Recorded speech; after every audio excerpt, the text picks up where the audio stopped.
Who's your emergency contact? Who should we notify in the case of death? Welcome to the USP, where I've spent the last 2+ decades of my life. Right now, I'm in bloody Beaumont. And the story I have to share with you today is about my friend Billy. He's Native and Black. I first met him when we was in Lompoc. Then we were together in Victorville. And then we ended up in Beaumont together. So we've been in a few different places. With Billy, he's half Black and half Native. And he was a blood on the streets. So when he came into the feds, he was conflicted on where he should go as far as, what car he should ride in. And, when you're a mixed race in the penitentiary, sometimes that becomes an issue. Because in the penitentiary, the people in there's a lot of hatred and animosity and anger. So you have people that's always gonna want to incite things, find any excuses to make, an anthill into a mountain. But Billy, he eventually being in the Native American car. And now, I've shared with you before that Native Americans, they're not all the same people. They're all from different tribes. You got Navajo, Utes, Sioux, and so many others that I can't even, tell you about because I can't list them all. But being on the West Coast, you get a lot of Navajos. And you got Cherokees. But the natives, they get broke down into the North natives, the Southern natives, and then even amongst them, there's natives that gangbang. You got ones that's called Native Crips. And then you got the War Society. And you got the other one is Native Mob. And I'm sure there's dozens of other different gangs that these Native Americans are a part of when they were on the streets. But most of the time, when they come in, they're all riding a native car. They call it the Circle. They're all part of a collective. And they set rules in place to try to coexist. But like I said, there's a lot of animosities between the Native Americans amongst each other that any little excuse they can find to get somebody knocked off, to split somebody's head, they're gonna push it. But Billy being half Black and half Native American, he was a little conflicted. Out here, we always think that white people are the only people that are racist. But racism exists amongst all races.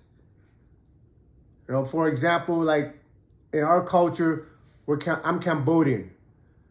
But growing up, we didn't get along with Vietnamese. We didn't, in certain part of the country, depending on what city you're from, the Vietnamese and the Cambodians ride together against the Laos. In other parts, the Laos and the Cambodians ride against each other, against the Vietnamese. And that goes for Chinese, Japanese, Korean, and everything under the sun. But being in a penitentiary, it's more prevalent because we're just there. There's no escape. So Billy, through the course of his time, he had a lot of issues that he dealt with. He was always in the shoe. Like, I don't know all the particulars and all the different incidents that he's been in, but he spent a lot of time in the shoe. And when we was in Victorville, I don't even remember when he left or when he went to the shoe for what. But I know one day he disappeared. And then later on, after I was in bloody Beaumont, where I am now, he shows up. So I had a conversation with him, on the handball court. I was like, man, look, you don't have that much time to do. Because he only maybe had 7 or 10 years. I know 7-10 years is still a lot of time, but compared to other people, myself, which was, I got sentenced to 26 years, and other people, they're in, double digits, double digit decades, life sentences, 30, 40, 50 years, 100 years. It's, when you think about it and you meet all these different people, you just like, you can't wrap around your head, how can someone sentence you to 3 life sentences? Like, if one is not enough, what do they expect? For you to die, come back to life, do another sentence, die again, come back to life again and do another life sentence? It's just, I don't know the word, but it's messed up. So on this particular incident I'm going to share with you, it's about when you accuse somebody of something, you have to be willing to stand on it, especially if you don't have the paperwork. If somebody comes on the line and he's a child molester, a rapist, or a rat, you produce the paperwork showing that this dude, or you go get somebody on the computer on the street and have them look it up and send the paperwork in. When you produce the paperwork and send it to the community, then it becomes the community's issue. And then they have people in line that's going to be ready to put in the next work that comes up. But if you don't have paperwork and you accuse somebody of being a rat, you accuse somebody of being a fucking child molester or a rapist, then it's just your word against that other individual's word. So when that time comes, you have to be willing to stand on it. If you're not going to stand on what comes out of your mouth, then you need to just keep your mouth shut. So on this particular incident, Billy knew a native that just came. And Billy went to the community and said, hey, that dude's a child molester. Maybe they were from the same res, or I don't know how he was able to say that this dude was a child molester, but he didn't have any paperwork on this guy. So when he brought it to the community asked him, you know this dude's a child molester for a fact? He said, yeah, I'm going to stand on that. That dude's a child molester. So he said, well, you don't have no paperwork to produce. But if you know that this dude's a child molester, then go deal with it. And Billy, he's with the funk. Like I said, when we was in Long Park and Victorville, he spent a lot of time in the shoe for whatever reason. But all those reasons was always because he got into some type of confrontation. So he wasn't ducking no wreck, So when he came on the line and when he put the dude out there, he didn't go tell the dude anything. He just spoke it to the community so not to give the dude a heads up that people are plotting on him. So when he presented the case to them, not in black and white, but just what he was saying, that this dude was a sex offender, the community said, well, you don't have the paperwork. So if you stand on this, then you need to go deal with it. So on this particular day, I'm in yard 1.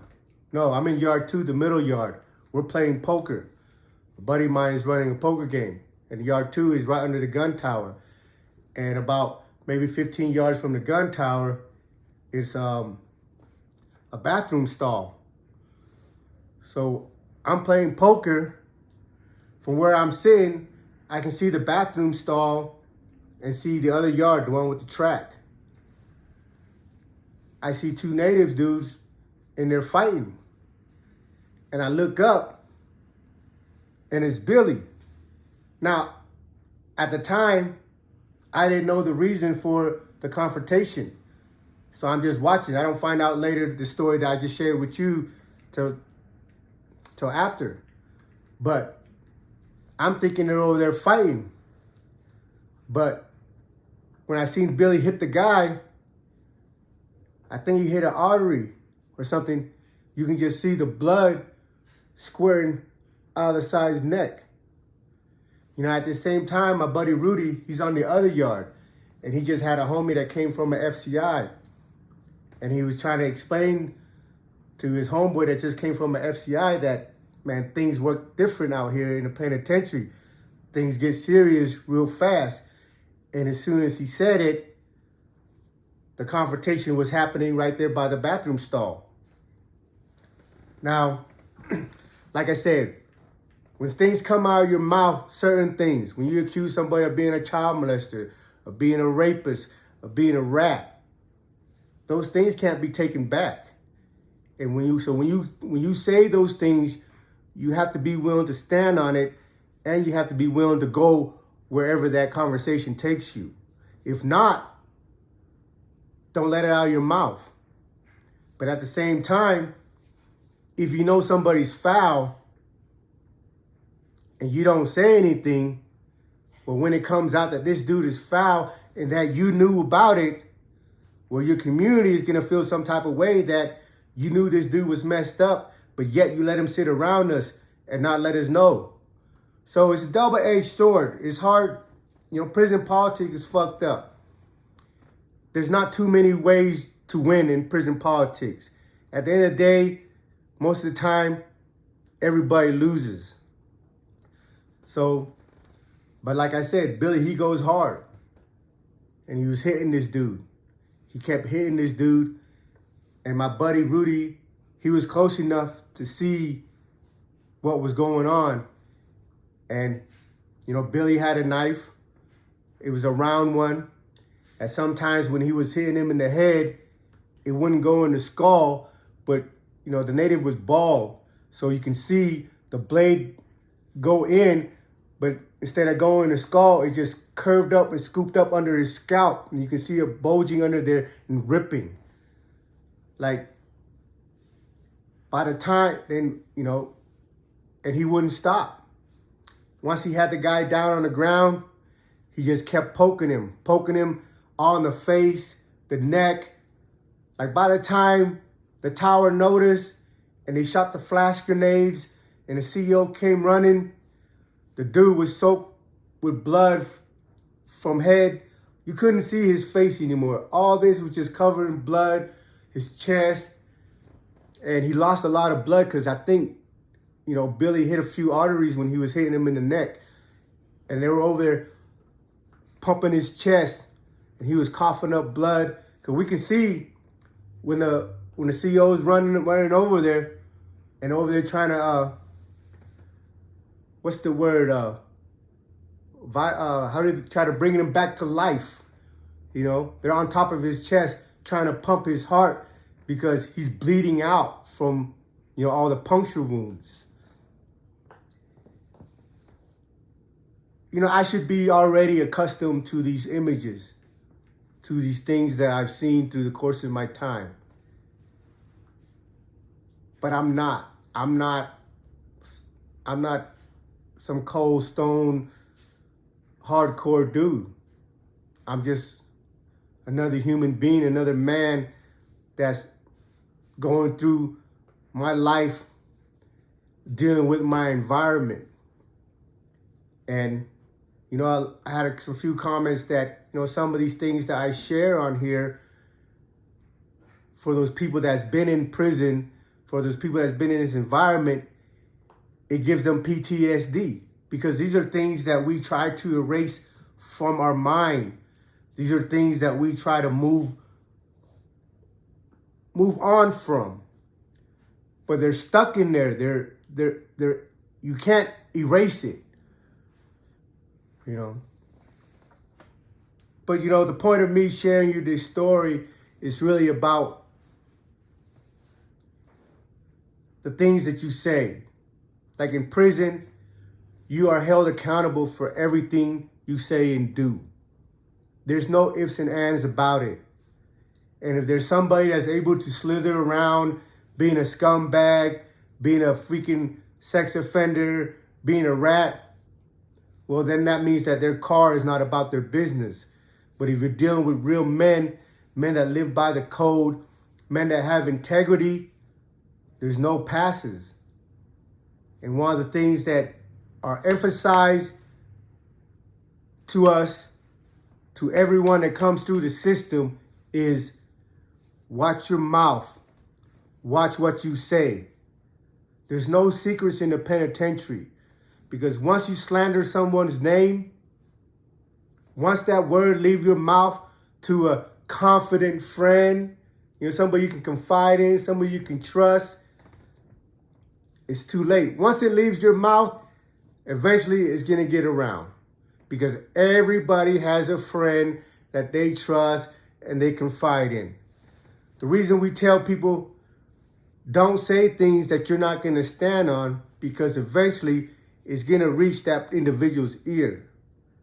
For example, if somebody slanders my name, eventually somebody's going to come and tell me, hey man, dude over there says you're a lame and that you did this and did that. Well, if it came to my ear, then there's other people around me that's heard it too. And they're going to look at me like, how are you allowing this person to slander your name? So at the end of the day, there's only two things. If you allow this person to slander your name, that must mean that you're guilty of all these accusations. But if you're not guilty of these accusations, then you need to go handle it, because you can't allow someone to slander your name or call you outside your name or disrespect you. So when Billy put this dude out there that he was a sex offender and didn't have the paperwork to produce, because if you had the paperwork to produce it, it would have been the community's issue. But since he didn't, he had to take it upon himself to deal with the situation, and he dealt with it. The guy lived. No one understood how he lived. If you were there and able to see the slaughter that he received, you just don't know how he lived, because in the beginning he was fighting. Like I said, I thought it was a fist fight, but when he hit him one time and the blood started squirting out of his neck, I knew then that Billy had a piece on him. And once Billy hit him in the chest a couple times, he didn't have the strength to continue fighting. And when he got on the ground, it was just a free-for-all for Billy. And he kept butchering and butchering the dude. I've said in my Beyond the Wall episode, about your speech. Speak with integrity. And this is just part of it. Like, people need to understand that you're going to be held accountable for everything that comes out of your mouth. Welcome to the USP. Thank you for tuning in.